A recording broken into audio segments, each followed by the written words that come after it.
Hi, my name is Barrington Miller, Director of Issuer Engagement at the Canadian Securities Exchange. And today I'm here with Alex Halperin.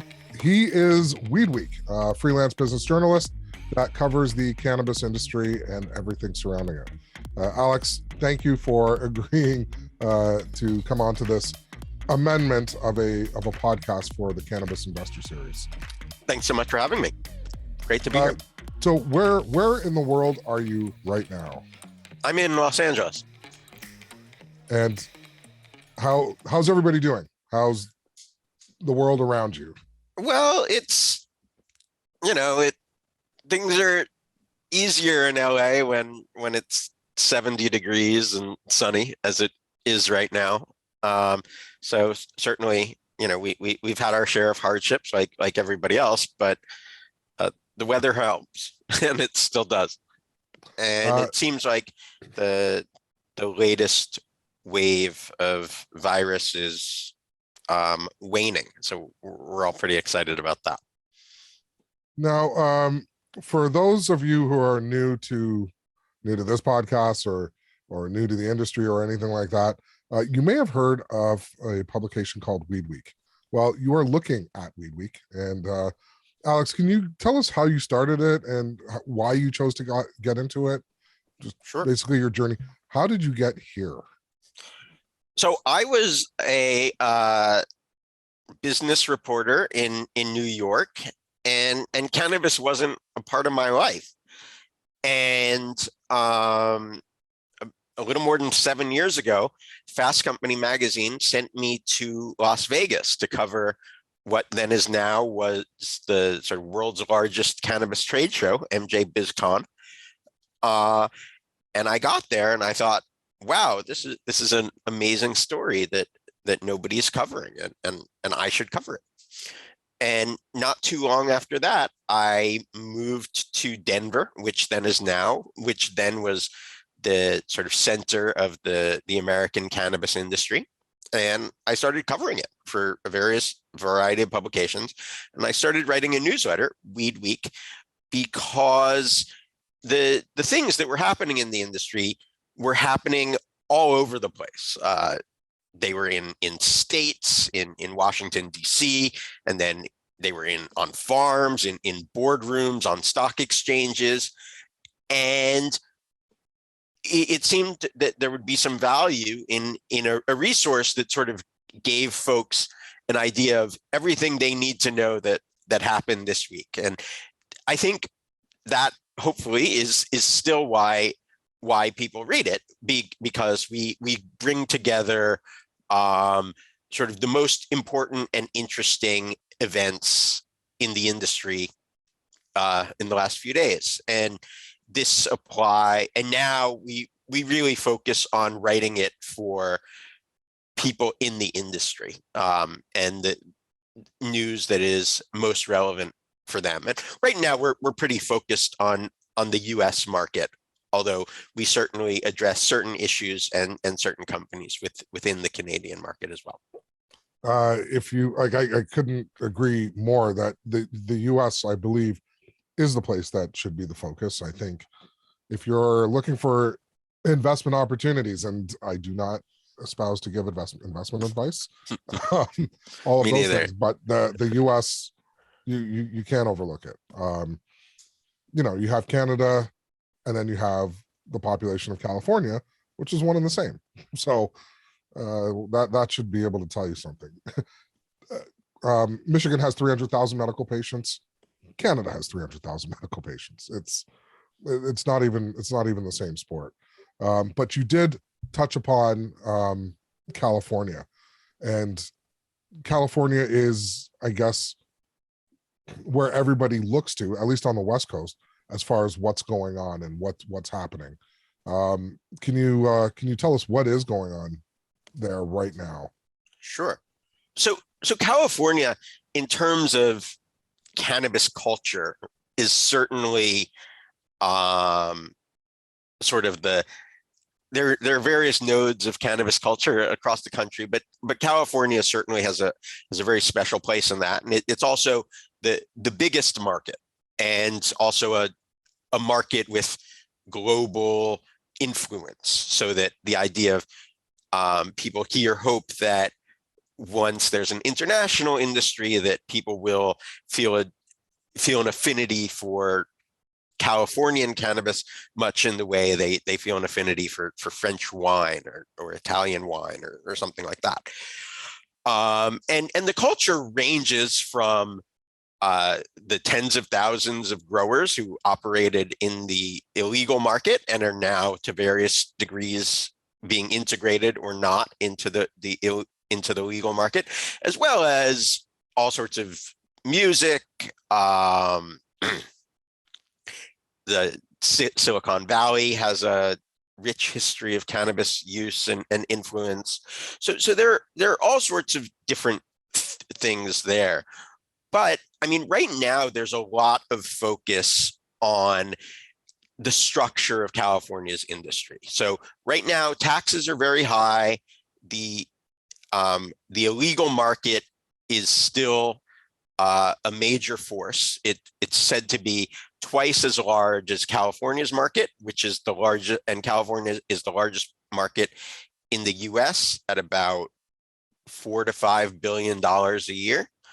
So that's probably bigger than the Canadian market, I would imagine. Yeah, I would imagine that as well. But don't forget, that's US dollars. Yes, US dollars. Yeah.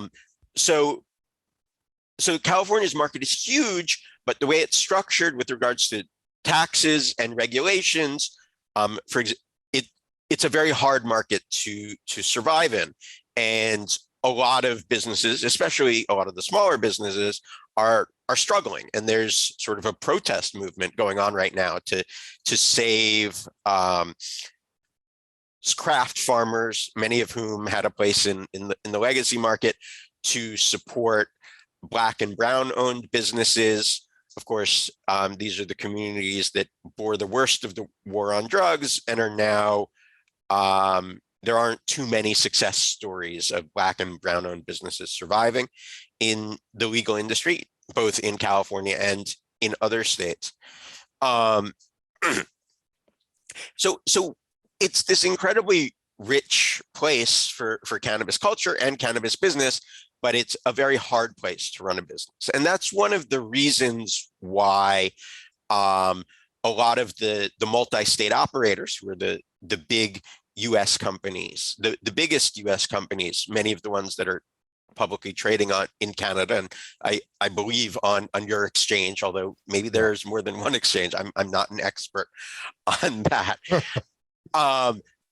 A lot of those companies don't really have much of a presence in California. They are much more focused on smaller markets where cannabis is a bit more of a foreign entity, both to consumers and regulators. And so some folks would say they're growing mediocre product. I'm not going to weigh in on that. I haven't had enough of their products, but I would say that what the market conditions that they prefer, or that they've tended to thrive in, which include states that limit the number of licenses, so that essentially the biggest companies are the only game in town. Like, those business models have not yet thrived in California. And there's fear among those concerned about the current state of the market that those businesses will arrive in California, sort of buy up all the struggling companies, and it will be a very quote unquote corporate cannabis market. And that's sort of an ambiguous term, because everybody involved is a company, but corporate implies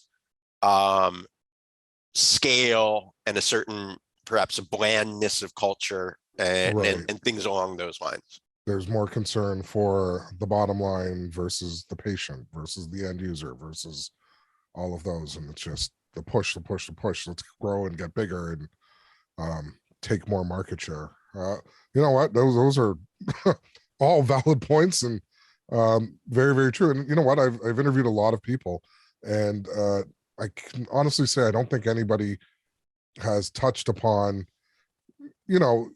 California is hard. Like it's a hard place to cut your teeth and to grow, and you see it with a lot of the multi-state operators, many of whom are listed and trading on the Canadian Securities Exchange, which you can find at www.thecse.com.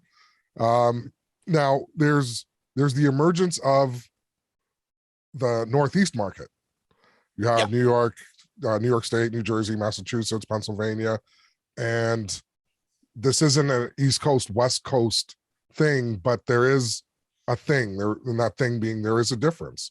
And New York is, I think, trying to position itself as being the cultural mecca of cannabis, whether it's in the United States or just like California wants to get its brand globally. New York is vying for the same thing.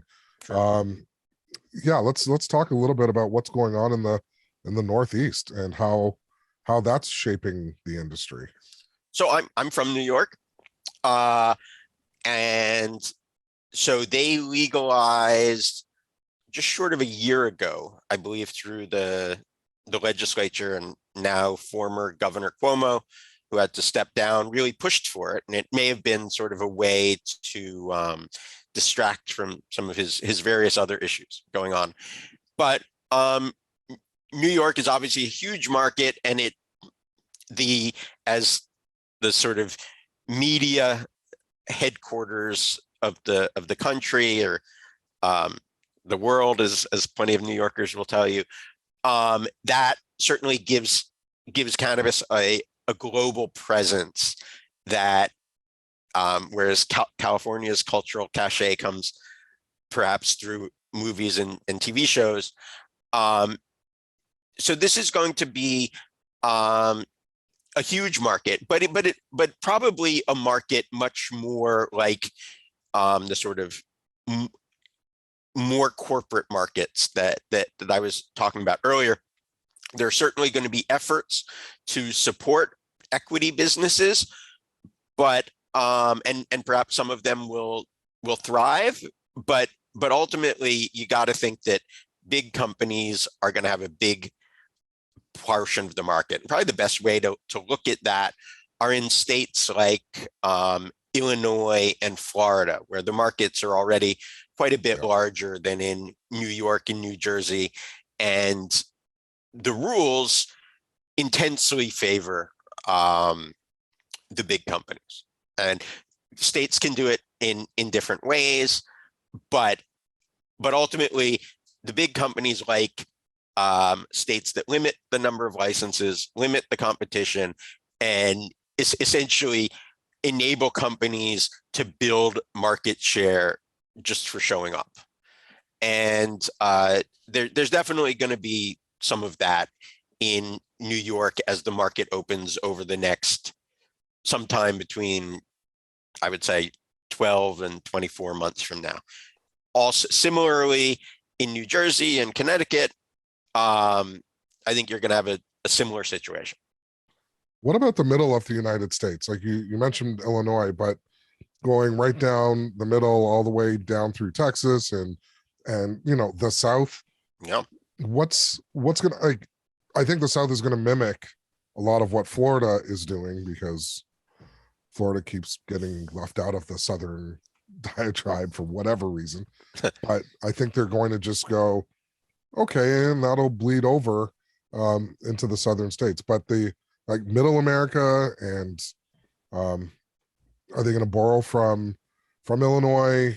I know Missouri is tired of those tax dollars going up the river. Yeah.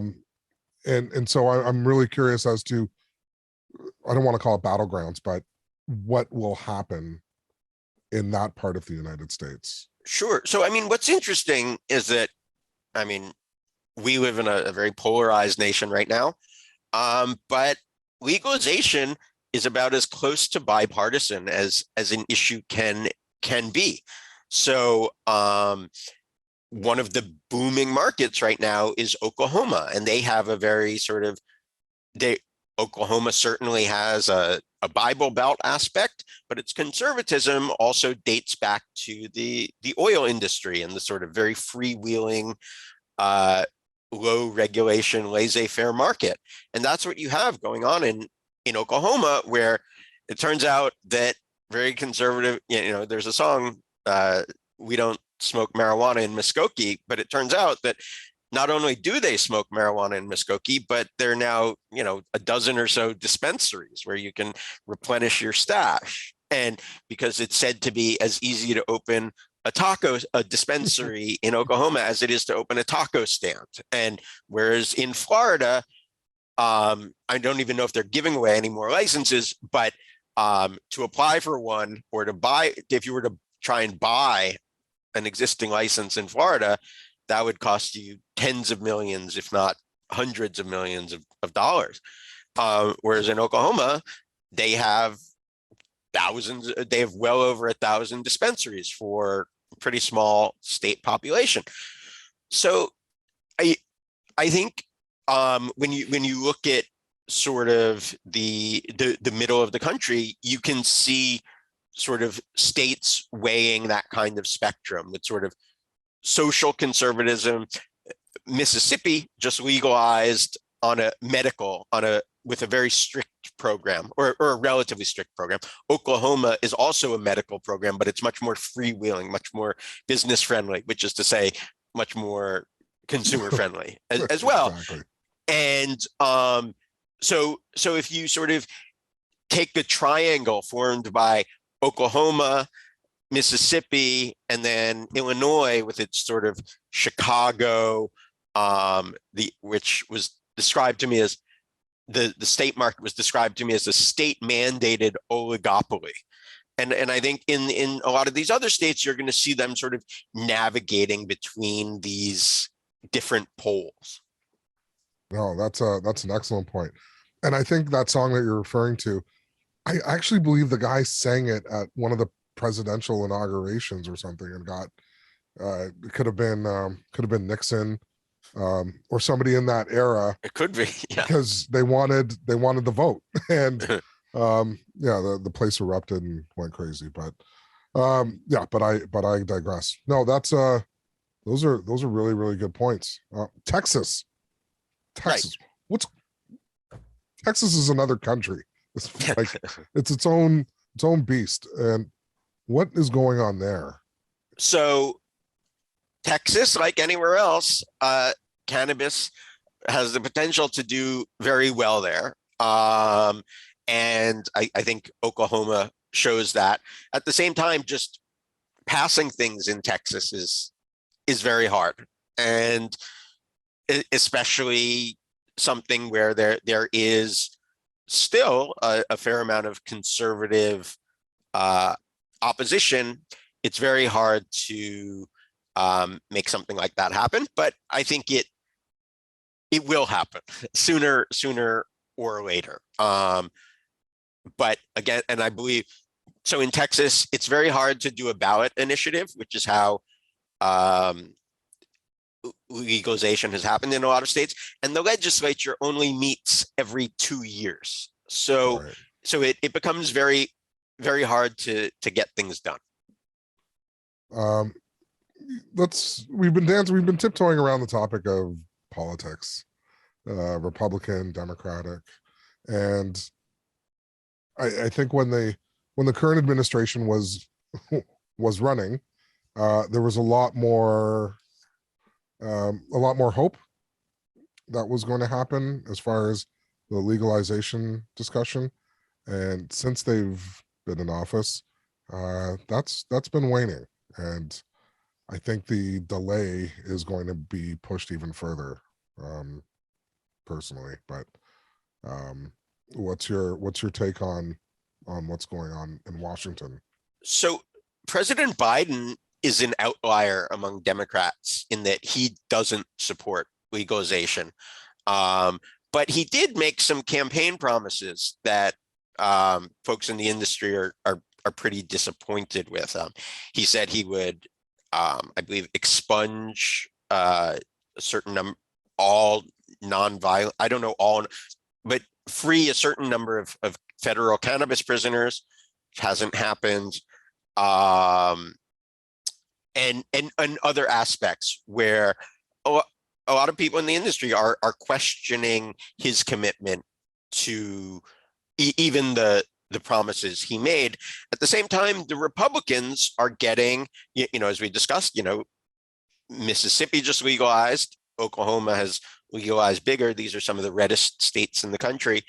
And Republicans are beginning to pick up on this. The latest Representative Nancy Mace of South Carolina has proposed a legalization bill that she says needs bipartisan support.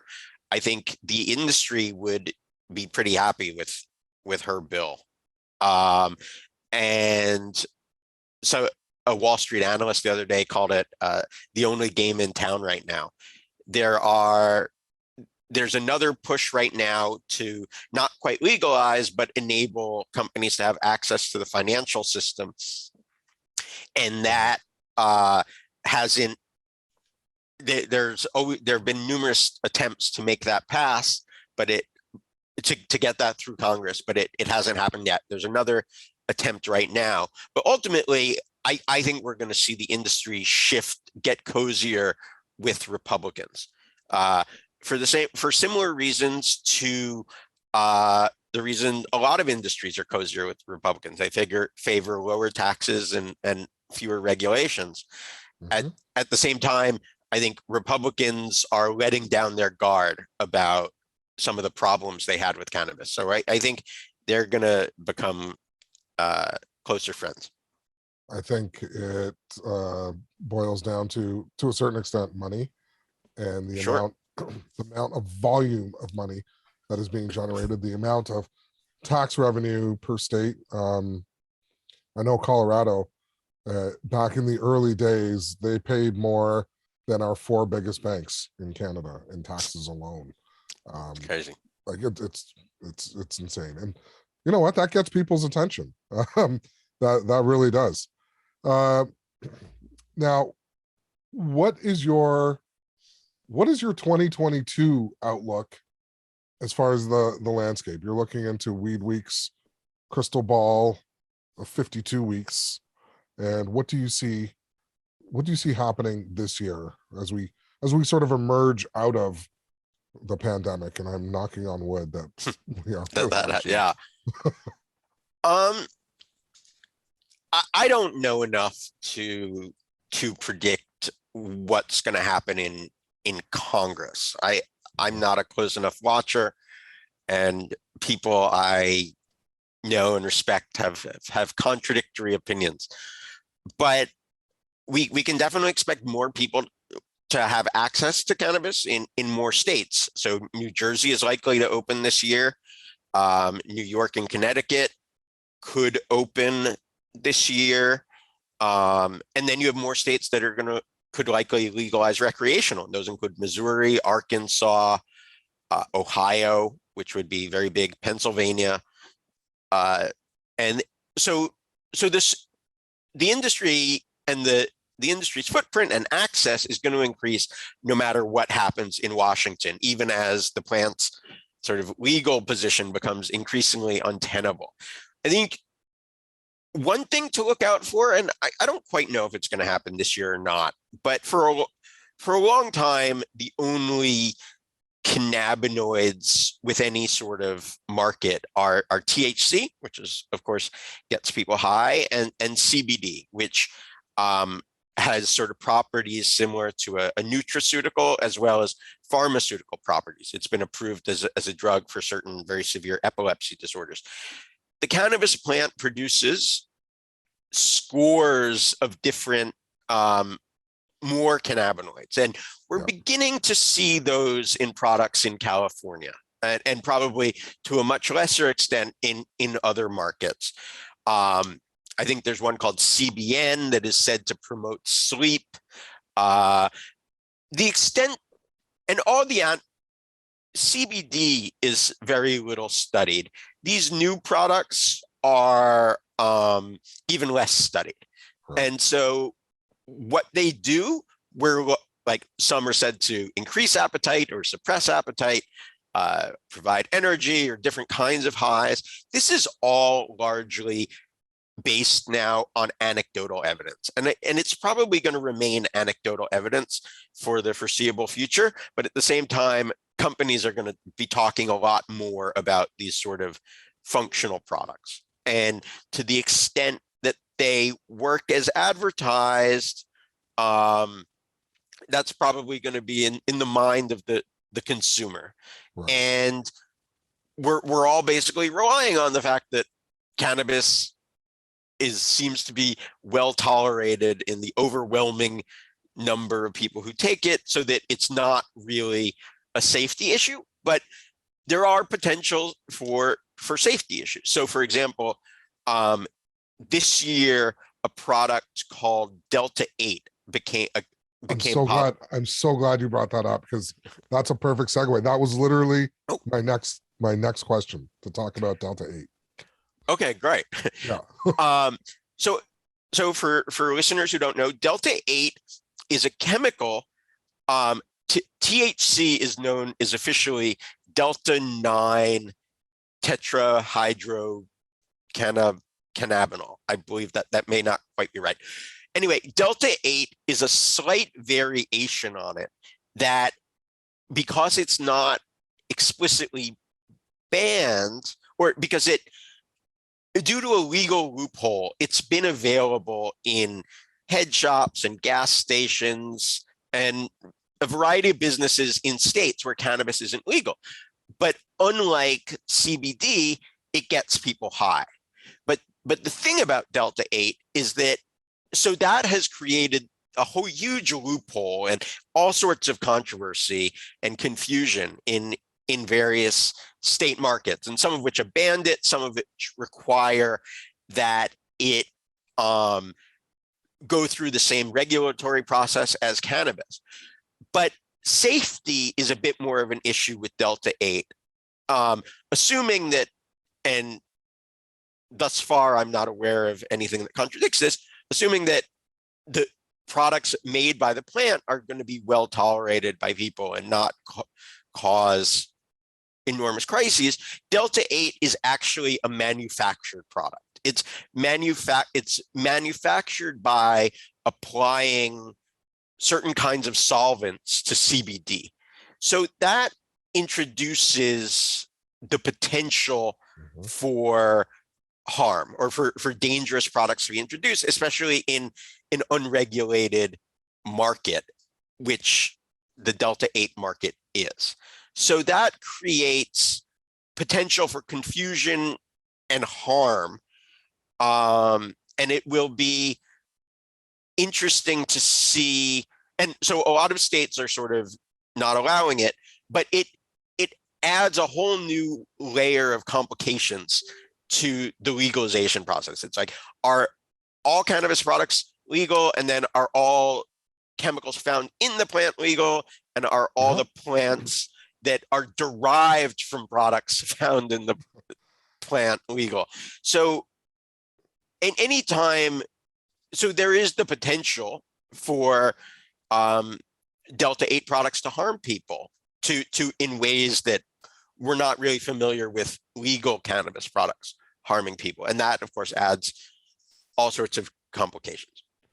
Speaking of complications and synthetic mixing and concocting, this segues into my last topic, which is Big Pharma. Big Pharma and cannabis. They seem diametrically opposed. One has a fear of the other one wants what the other one has. Where is Big Pharma headed in this? I mean, I know they're around. I know they're already involved, but yeah, where are they at right now? Yeah. So, well, it was a pharmaceutical company based in the UK called GW Pharmaceuticals that developed the CBD drug Epidiolex, which has been approved by the American Food and Drug Administration to treat certain very severe kinds of childhood epilepsy. Now, that company has been acquired by a bigger company called Jazz Pharmaceuticals, which is based in Ireland, which is interested presumably both in the existing drug, but also in other medical applications for CBD and other cannabinoids found in the plant. So Big Pharma is definitely around. Pfizer acquired a company called Arena that I believe is developing various cannabinoid products. I'm not 100% sure on that. And this is definitely a way that Big Pharma is going to get interested in the industry. So for example, the Canadian company, Canopy Growth, which is one of the largest Canadian companies, I believe, sued GW Pharmaceuticals with regards to some of its intellectual property. I don't know the details of that case, but the point is, Big Pharma is around.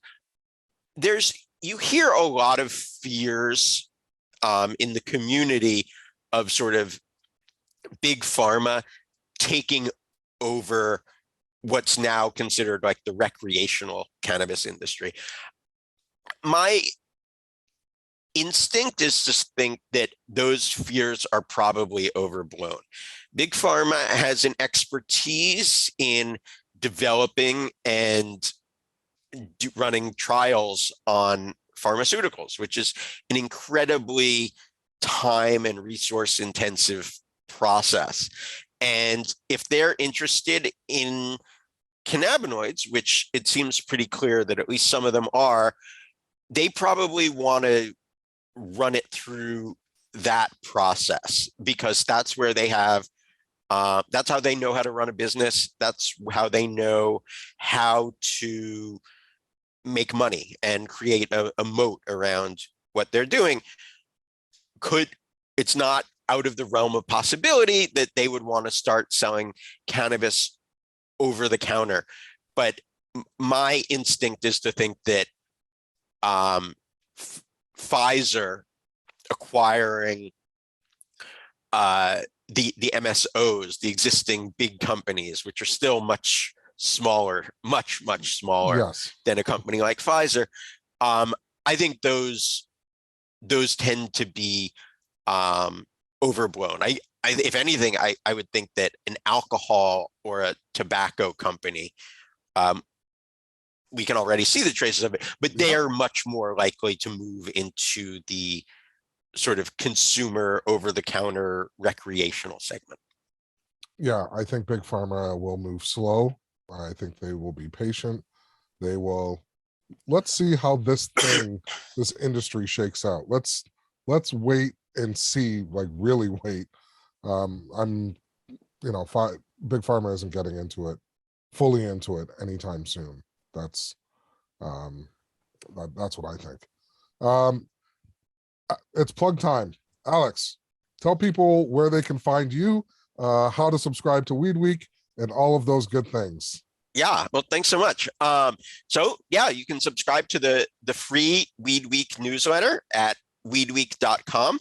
We also have a job board in case you're looking for excellent candidates to work for your company. I always say that WeedWeek readers make the best colleagues. So check that out as well. And we will see you at WeedWeek. Oh, that's awesome. And our listeners and our audience, we are going to make sure that Alex comes back for our Cannabis Investor Series, which will be coming this spring, 2022. And on that note, Alex, on behalf of the Canadian Securities Exchange, I just want to say thank you for sharing your thoughts, your insights, your wisdom, and your observations regarding the cannabis industry. And stay safe, and we really, really appreciate it. Can't wait till we can meet in person. Indeed. Thanks so much. It's been a lot of fun. No, this is great. I'm your host, Barrington Miller. This has been an episode, part of the Cannabis Investor Series. Thank you, and we'll see you on the next show.